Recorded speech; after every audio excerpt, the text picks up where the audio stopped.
Senhor presidente, senhoras e senhores deputados, aproveitando, senhor presidente, que estou aqui para discutir o importante projeto de autoria do deputado Wagner Montes, que inclui o doador de sangue nos grupos prioritários para imunização contra o vírus influenza H1N1, no âmbito da rede pública do Estado do Rio de Janeiro. Temos também um outro projeto de autoria do deputado Fábio Silva, que inclui o programa de incentivo à adesão voluntária de servidores públicos estaduais à doação de medula óssea e da outras providências. Embora um tema trate da doação de sangue e outro da doação de medula óssea, ambos guardam uma vinculação com a necessidade de conscientização da população. A doação, que é um ato voluntário, exige um trabalho de esclarecimento pela importância, pelo significado. O deputado Wagner Montes se preocupa com o vírus da influenza. Deputado Fábio Silva, medula óssea. Ambos envolvendo servidores públicos. Eu apresentei um projeto de lei, senhor presidente, permitindo ou incentivando o servidor público no momento do ato de investidura, para que todos possam dizer, e obviamente voluntariamente, o primeiro serviço que eu prestei ao público como servidor foi a doação de sangue. O primeiro.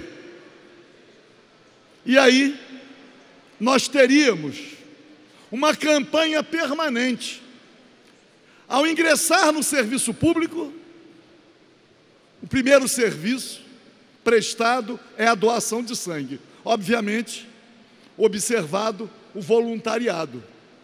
Será possível, inclusive, incluir nesta iniciativa também a doação de medula óssea. Teríamos um complemento, o servidor se prontificaria, e isto constaria, naturalmente, numa expressão militar, nos seus assentamentos. O servidor seria identificado como alguém que, ao ingressar no serviço público, o primeiro ato, em homenagem à população de um modo geral, a doação de sangue ou de medula óssea. Portanto, ambos estão de parabéns. O deputado Wagner Montes por essa iniciativa e o deputado Fábio Silva por aquilo que ainda vamos votar, que está na ordem do dia de hoje. Mas quero aproveitar, senhor presidente, já que estou aqui na tribuna, primeiro para cumprimentar o deputado Gilberto Palmares, pela sua iniciativa em homenagem à Folia de Reis. E eu sou lá de Realengo, conjunto do IAPI, e convivi com as apresentações anuais da Folia de Reis, início de janeiro, dia de Reis. A Folia de Reis percorria as ruas do bairro.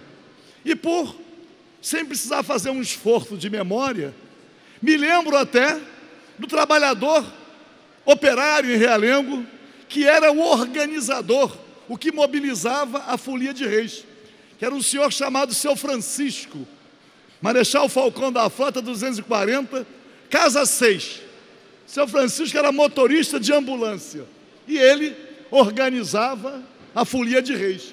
Então eu quero cumprimentar o deputado Gilberto Palmares pela iniciativa para preservar essa atividade cultural, Folia de Reis, mas também por me trazer na memória a minha infância e adolescência lá no conjunto IAPI de Realengo. Lembrar do seu Francisco, da Folia de Reis. Mas dizer também, senhor presidente, já que todos se manifestaram, a questão das universidades estaduais. Poderíamos aqui falar sobre a importância, o desenvolvimento científico e tecnológico, as pesquisas, tudo aquilo que representa o papel das universidades. Dizer, por exemplo, também que a UESO sequer tem campus. O massacre que vem sofrendo a Universidade do Estado do Rio de Janeiro, a nossa UENF, que me traz à memória Leonel Brizola e Darcy Ribeiro. Mas dizer, senhor presidente, que a Constituição já impõe a autonomia universitária. Não pode existir autonomia universitária se não existe autonomia financeira. Nós vamos, e concluo, senhor presidente, nós vamos, claro, tenho certeza absoluta, aprovar a emenda constitucional. Esta casa, e o mais rapidamente possível, para que possa vigorar para o próximo exercício, para o ano que vem. Esta casa tem o dever de aprovar a emenda constitucional ainda em 2017. Mas, além disso, incluir na Constituição para que o chefe do Poder Executivo assuma a sua responsabilidade e passe a cumprir a Constituição.